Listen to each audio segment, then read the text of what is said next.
ভোর হলো, দৌড় খোলো, বন্ধু তুমি জাগরে।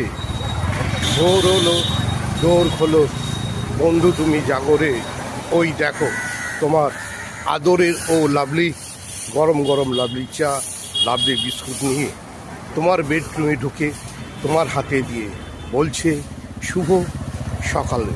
বন্ধু, শুভ সকাল। কেমন আছো? আশা করছি খুব তোমরা ভালো আছো, সুস্থ আছো, সুন্দর আছো।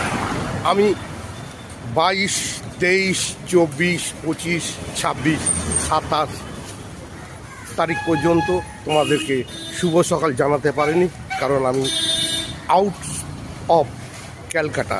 আমি কলকাতায় ছিলাম না, আমি সোজা গিয়েছিলাম দিল্লির মানুষের ডাকে, দিল্লিতে অনুষ্ঠান করতে আমি দিল্লিতে গেছিলাম। তাই তোমাদেরকে শুভ সকাল বলা হয়নি আর গরম গরম চা দেওয়া হয়নি।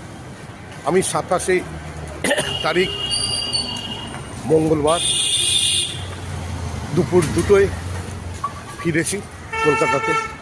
আজ 28 জানুয়ারি, তাই 28 জানুয়ারি শুভ সকালে তোমাকে জানাই আবার শুভ সকাল। তো চলো, তোমরা আশা করছি খুব ভালো আছো, সুন্দর আছো, সুস্থ আছো, আর আদরের লাভলি পাশে আছো, সাথে আছো।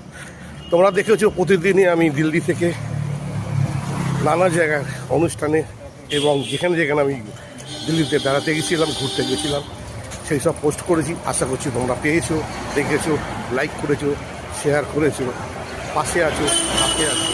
এটাই আমার সবচেয়ে বড় চাওয়া, সবচেয়ে বড় আনন্দ। কেন, তোমাকে নিয়েই আমার যত কিছু। তুমি তুমি তুমি তুমি ছাড়া আমার আর কেউ নেই। তোমার ভালোবাসা নিয়েই আমি সেই সুদূর দিল্লিতে গেছিলাম। দিল্লিতে তাজমহলের ছবি পাঠিয়েছি, এয়ারপোর্টে ছবি পাঠিয়েছিলাম, নানা জায়গার ছবি সব পাঠিয়েছিলাম। তোমরা সবাই দেখেছো, লাইক করেছো, পাশে ছিলে, সাথে ছিলে। আর দিল্লিতে যিনি আমাকে নিয়ে গেছিলেন, সেই দাদা ভাইয়ের ছবিও আমি পোস্ট করেছিলাম, তোমরা পেয়েছো। সব ঠিক ছিল, কিন্তু দিল্লির কাছে একটা 23শে জানুয়ারি আমার একটা অভিশপ্ত দিন হয়ে গেছে। 23শে জানুয়ারি দিল্লিতে দুটো মোবাইল আমার চুরি হয়ে গেছে। এটা আমার সবচেয়ে বড় দুঃখ। আমি অনেক আশা নিয়ে, ভরসা নিয়ে দিল্লিতে গেছিলাম, কিন্তু যে কোনো কারণে আমার ভুলবশত হয়তো দিল্লির লোক আমায় ভালোবেসে আমার মোবাইল দুটো নিয়ে নিয়েছে। আর কিছু বলার নেই।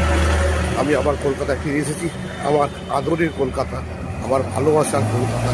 কলকাতার মানুষ এত ভালো, এত সুন্দর, এত পাশে থাকে, সাথে থাকে, তাই আমারও খুব আনন্দ লেগেছে কলকাতার মানুষের পাশে।